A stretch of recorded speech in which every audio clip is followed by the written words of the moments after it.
termes de...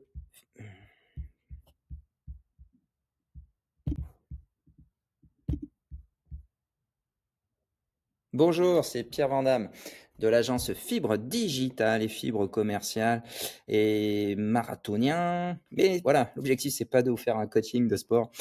Aujourd'hui, on va parler d'IA commerciale avec une question simple. Quelles sont les meilleures techniques de vente? Alors, il en existe un certain nombre, mais comment, à travers cette question, mais aussi d'autres questions que vous pourrez vous poser sur les objections, sur même créer un argumentaire de vente, tout ce qui fait les différentes étapes de vente pour pouvoir continuer à vous améliorer, vous entraîner, eh ben, je vais vous présenter 3 résultats de ChatGPT, le plus connu, mais Perplexity, que j'aime bien, et puis Copilot, qui est une autre manière de voir les choses. Rien ne vous empêche après de partager des avis aussi sur Gemini, Mistral, et puis sur d'autres IA qui, voilà, sur cette question, vont peut-être avoir une présentation, mais aussi des résultats différenciants. Et donc là, sur ce premier élément, quelles sont les meilleures techniques de vente? Là, on peut voir que ChatGPT nous fait une reformulation, donc un élément très important dans la vente.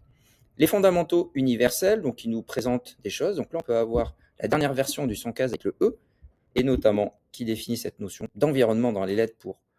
Alors là, il dit boussole, mais c'est aussi pour profiler les motivations du client. La méthode CAB, qui, elle, pour mieux argumenter en présentant les caractéristiques, les avantages, mais aussi les bénéfices.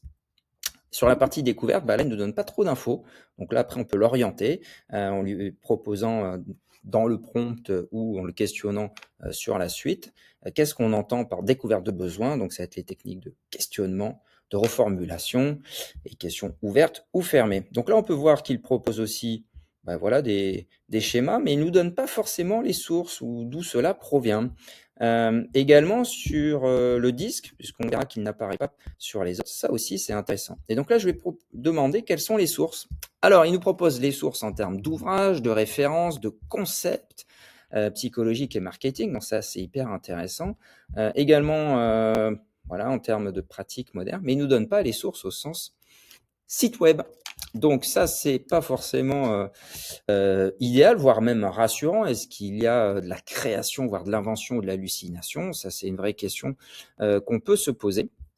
C'est pour ça qu'il est toujours intéressant de voir ce que font les autres IA. Et donc là, on a un peu le même cadre avec Copilot, qui lui nous rajoute AIDA, qui est une technique voilà, basée sur l'attention, l'intérêt, le désir et l'action. C'est une manière de pouvoir vous accompagner à la fois dans le marketing, la communication, dans un tunnel, pour pouvoir amener au closing, à la confortation, la légitimité, à travailler ensemble.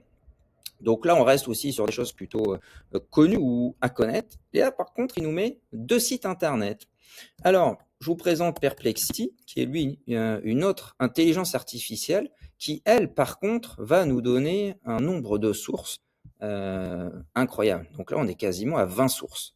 Et donc là, il est allé chercher voilà, des sites qu'il estime intéressants, pertinents. On est voilà, sur des sites de gestion de CRM, voilà, avec Salesforce d'un côté, j'ai vu HubSpot de l'autre, spécial aussi dans le marketing automation et fondateur voilà, du marketing digital en inbound. Donc voilà, qu'est-ce qu'on fait pour pouvoir attirer, garder, fidéliser les clients et puis celles-ci aussi.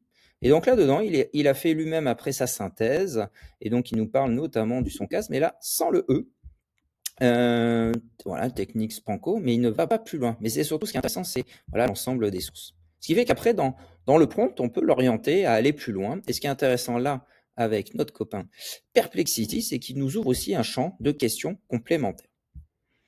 Tout ça pour dire qu'une question générique va amener des réponses génériques. Et donc, dans l'art du prompt, n'hésitez pas à lui mettre davantage d'informations sur le contexte, l'objectif à votre demande, peut-être même quel type de support. Est-ce que c'est pour un cours à vous, pour monter en compétences, voire peut-être aussi pour améliorer votre quotidien?